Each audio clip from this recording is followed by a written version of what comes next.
Alors, cette fois-ci, donc au Games of Westeros, on retrouve donc un showdown tyrannide contre Dark Angel.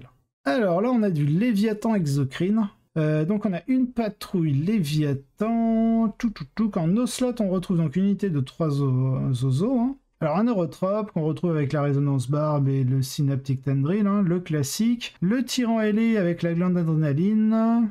L'Oblitérax et la Phinopénia 5+, entrée de seigneur de guerre. En troupe, on a unité de gargouille, unité de 1, 2, 3, 4, 5 guerriers tyrannides, 2 unités de 5 guerriers tyrannides avec l'équipement classique, hein, paire d'épées d'os, des spitters et un canon venin. On retrouve un Malceptor, 3 Venom Trop, un Exocrine avec l'adaptation physiologique, donc Voracious Ammunition, munition vorace, qui vous permet, lorsque vous touchez avec vos armes de tir, vous lancez un dé sur 2+, vous allez pouvoir infliger des 3 blessures mortelles supplémentaires. Donc on a la patrole, on a une deuxième patrouille du coup, avec cette fois-ci 3 tirs en garde, tout nus les tirs en garde. On a un Hive Tyran donc à pattes, avec un seul canon venin lourd, hein, vu qu'on peut plus en mettre 2. Le Shard Goulette, donc le Shard Goulette c'est l'amélioration du canon venin, il a sac à toxine, et donc c'est lui le seigneur de guerre, il a le trait Perfectly Adapted. Perfectly Adapted, ça lui permet de relancer un jet touché, blessé, sauvegarde, etc.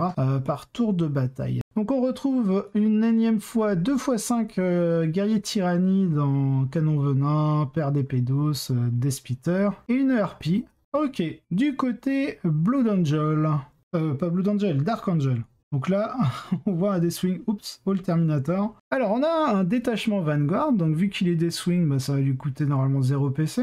On joue un Lazarus, c'est vrai qu'il a une aura de Feel No Pain lui, non? Et ensuite il a The Spirit Shield Helm, donc c'est une aura. Quand une unité Dark Angel a mis à 6 pouces de cette figurine, et chaque fois qu'une figurine doit perdre un point de vie résultant d'une blessure mortelle, lancez un D6. Ajoutez 1 au résultat si cette figurine doit perdre un point de vie, sur un 5+, elle ne le perd pas. On sait qu'il fournit une aura de Feel No Pain contre les blessures mortelles. Bref, ensuite, donc après Lazarus, on se retrouve avec un Ravenwing Talon Master.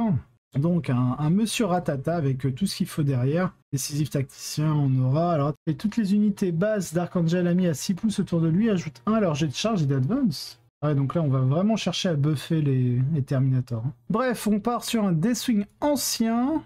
Donc il est Watched, Chapter Command, donc il a amélioré son chapter ancien. Il a le Penant of Remembrance. Alors ça, est-ce que c'est la version relique Penant of Remembrance, ouais c'est ça, c'est la relique Dark Angel. Qui fait que au début de votre phase de commandement, à chaque fois qu'une attaque est allouée à une figurine de l'unité, vous réduisez de 1 la caractéristique de dégâts de l'attaque. Ensuite, on a 10 Terminator Deathwing. Donc en Shenfis, donc en point tronçonneur Stormbolter. Regarde s'il aurait pas mis des plasma cannon. Et ça peut être intéressant parce que les Dark Angel ont un stratagème pour améliorer les dégâts du plasma. Donc du coup, quand il surcharge, il fait D3 tirs. Là, il a 2 D3 tirs et potentiellement, au lieu d'être dégâts 2 de base, quand il surcharge, il va être dégâts 3. Mais en général, c'est plus intéressant sur des unités d'Inceptor. Ensuite, on a le Ravenwing Apothicaire, hein, donc c'est l'apothicaire très mobile à moto. Il a mis en aura le Fury of the Lion, donc qui est une capacité d'aura, hein, les unités Dark Angel à 6 pouces de ce seigneur de guerre. Si ce seigneur de guerre a fait un mouvement de charge et chargé ou a fait une intervention héroïque à ce tour, on ajoute 1 à la caractéristique de force des figurines de l'unité. C'est-à-dire quand l'apothicaire va charger avec les Terminators auront +1 en force. Ensuite, on lui a mis donc le chef apothicaire, on lui a mis le Selfless Healer donc pour pouvoir ressusciter les copains, et le Ricari of the Repentant.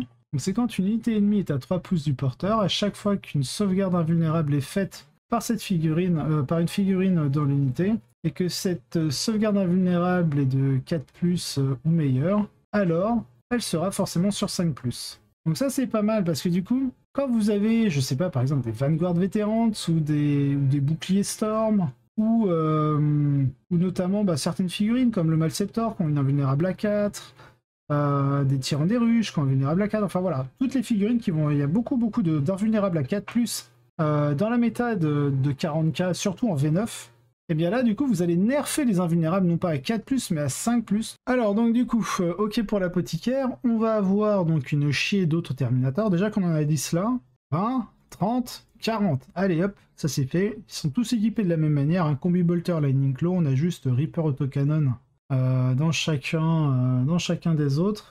Je suis très familier avec ce style de liste Dark Angel que Johan apporte à la table, car c'est quelque chose que notre précédent gagnant de l'événement a souvent utilisé l'année précédente, avec beaucoup de succès. Cependant, ne vous y trompez pas, il s'agit d'une construction SKU, et cela signifie qu'elle comporte des inconvénients importants qui peuvent être atténués mais pas corrigés. Dans le cas de Johan, il s'agit de la susceptibilité aux blessures mortelles et de son incapacité à dicter les mouvements de son adversaire. La clé pour combattre ce style de liste de Deathwing est de rester hors de portée, étonnamment rapide, des grands blocs de Terminator tout en isolant et en écrasant les plus petits groupes souvent isolés en combat. Généralement, ces derniers travaillent en tandem, en escouade entrelacée afin de tirer le meilleur parti des stratagèmes clés qui obligent à ne combattre que le premier rang ou à diviser les attaques et les interruptions. Ils ne tirent pas bien et ils ne jouent pas beaucoup dans la phase psychique. Cependant, ils frappent comme une tonne de briques en combat et avec chaque Terminator bénéficiant d'une armure du mépris et d'une physiologie transhumaine, ils sont un monstre à essayer de décaler dans la phase de tir. Une fois qu'ils vous attrapent, leur capacité à s'entasser rapidement, à se consolider et à utiliser le mouvement pour avancer dans le plateau peut facilement vous coincer. Si vous ne vous en doutez pas, ils peuvent être une armée totalement écrasante et frustrante à gérer à distance. Malheureusement pour Johan, j'espère à de nombreux outils pour gérer ces bois durs. De nombreuses possibilités de blessures mortelles, y compris un Malceptor qui peut ramasser des groupes entiers de Terminator en un seul lancer réussi. Une harpie qui peut bloquer des unités et des voies clés tout en ne subissant que des tirs d'armes légères en retour. Et un monstre de combat mobile qui peut isoler de petits groupes et retirer une unité de Terminator du plateau en une seule phase de combat et priver Johan de sa capacité à tenir les objectifs du champ arrière. Malheureusement, je pense que dans ce jeu, Johan se dirige littéralement vers une scie circulaire qu'il n'est guère en mesure de contrôler. Résultat, Tyrannide gagne 20-0 en score WTC. Exocrine, c'est assez intéressant, il peut apporter beaucoup de puissance de feu lourde sur sa moyenne de 8 tirs, à force 8, PA-4 et dégâts 3. Ignorant probablement la couverture, le stratagème Observer Organisme, c'est ça? The Observer Organisme permet à l'exocrine d'exploser ses touches sur du 6 pour une touche supplémentaire. Mais même ainsi, la harpie est souvent le choix préféré des joueurs en raison de ses avantages en termes de mobilité et de son potentiel de blessure mortelle. Cela dit, l'exocrine a sa place en tant que monstre plus résistant qui peut tenir un objectif dans le champ arrière, pendant que le reste de la force avance. Un avantage que la harpie ne peut pas couvrir. En deuxième place, on rencontre une liste Chevalier Gris, donc la liste de Karl. Donc on joue Rapière, je vais aller voir ce que fait Rapière, parce que souvent on voit les Bressren, et pas assez régulièrement les Rapières. Alors Rapière, donc du coup on a un stratagème, c'est Deadly Efficacy. Ça s'utilise à la phase de combat, lorsqu'une unité rapière est sélectionnée pour combattre. Jusqu'à la fin de la phase, à chaque fois qu'une figurine dans l'unité fait des attaques de mêlée, sur un jet non modifié de 6 pour toucher, et il ajoute une touche supplémentaire, donc ça c'est un stratagème qui est excellent. Je me demande s'il joue des paladins, parce que là les paladins peuvent être vraiment violents. Au niveau du pouvoir psychique qu'il gagne, donc c'est à manifester, jusqu'au début de votre prochaine phase de psychique, ajoutez 1 à la caractéristique d'attaque des unités, enfin des figurines, dans l'unité de Psyker. Donc plus une attaque, quand on sait que le stratagème permet de faire des touches en plus sur les 6 pour toucher, ça commence à être intéressant. Et au niveau du trait de seigneur de guerre, je ne sais pas s'il le joue, mais je vais quand même le lire. Le seigneur de guerre est éligible pour déclarer une charge à un tour où il a advance. Alors, on a un Brotherhood Chaplain avec le Word of Power, le Gate of Infinity, le First of the Fray, Cuirass of Sacrifice, Foretelling of Lucas, l'Inescapable Wrath, et c'est le seigneur de guerre. Donc l'Inescapable Wrath, c'est le trait de seigneur de guerre rapière. Brotherhood Tech Marine, donc là on a... Ah si, il est là. J'allais dire on n'a pas de grand maître en armure Nemesis, mais si, il est bien présent ici. Alors on a un Tech Marine pour le Warp Shaping, l'Etheric Conduct, ok, Passage Paralysis, bon, classique. Grand maître Nemesis Dread Knight, on a l'Empiric Amplification, le Sanctuary, le Unending Anvil, donc ça c'est son trait de seigneur de guerre pour le Super OP à 6 pouces autour de lui, pour les personnages et les unités bases. Donc la Gatling, le Psycanon, la Great Sword, Servant of the Throne, Shield of Humanity, Sigil of Exigence. Bon là on a vraiment le grand maître Nemesis classique. En troupe on retrouve donc une strike avec des halbards, une strike avec des swords, deuxième strike avec des swords. Ok, donc on a 3 strike teams, il n'y en a qu'une avec la halbard et 2 autres avec la sword. En général je préfère la sword que la halbard, mais pourquoi pas. Ensuite on retrouve 10, 20 interceptors.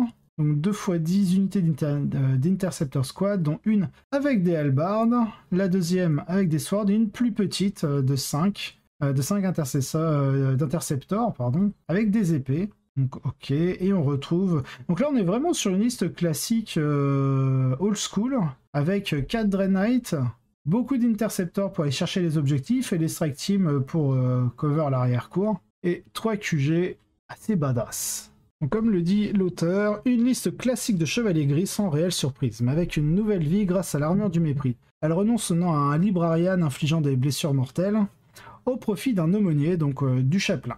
Mais elle a toute la puissance des listes habituelles de Dread Knight. Comme beaucoup de nos meilleurs finisseurs à base d'armure de puissance, c'est une armée qui attend un nerf à la menace tyrannide pour réaliser une vraie renaissance. Mais tant que l'option d'esquiver existe, elle se comporte très bien dans notre méta, ayant pris sur Craftworld, Sister, Thousand Suns et plus. Le reste du base, donc on a un Tyrannide cette fois-ci, c'est la flotte Jormungandr, on va se permettre de lire.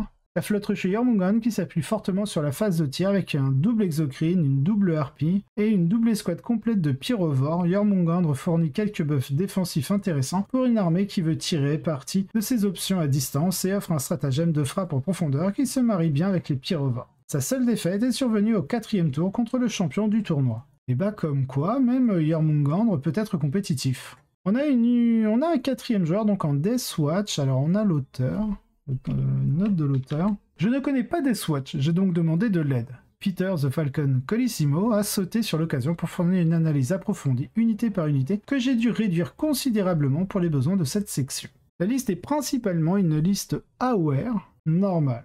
Donc c'est l'Army of Renown. En général, la liste va être dans les cicatrices blanches, donc dans les White Scars au tour 1, et les successeurs des cicatrices blanches ou les Space Wolf au tour 2 pour s'assurer que les marteaux les Thunderhammer arrivent là où ils feront le plus de dégâts. Les gens sont souvent pris au dépourvu par la vitesse à laquelle ils se déplacent car c'est une armée pleine d'embûches. Dans certains match-ups, elle choisira des Salamanders pour absorber les dégâts. Des deux escouades d'Indomitor lui permettent d'être un peu plus agressif avec l'unité qui utilise les Inceptors, car il a une escouade de réserve qui peut faire le ménage plus tard dans la partie. Merci Peter. Pas oublier, ça peut aussi passer, quand ça a besoin de tirer avec des bolters, ça peut passer en tactique Imperial Fist, pour bénéficier de l'ignore couvert léger, et des touches supplémentaires lorsqu'on fait des 6 pour toucher avec des armes à bolt. Et vu qu'on peut avoir une escouade d'intercesseurs lourds avec des agresseurs, ça veut dire qu'on peut, sur l'unité de 10 en tout, envoyer 60 tirs, et via un stratagème contre certaines unités ennemies, particulièrement contre le tyrannide, lorsqu'on va réussir un jet pour toucher, on va blesser automatiquement. Donc je vous laisse imaginer quand vous êtes en full reroll des touches et que sur des 6, vous ajoutez des touches additionnelles. J'ai pas envie de faire 60 sauvegardes avec les tyrannides. En 5e et 6e place, donc on a du Léviathan en tyrannide.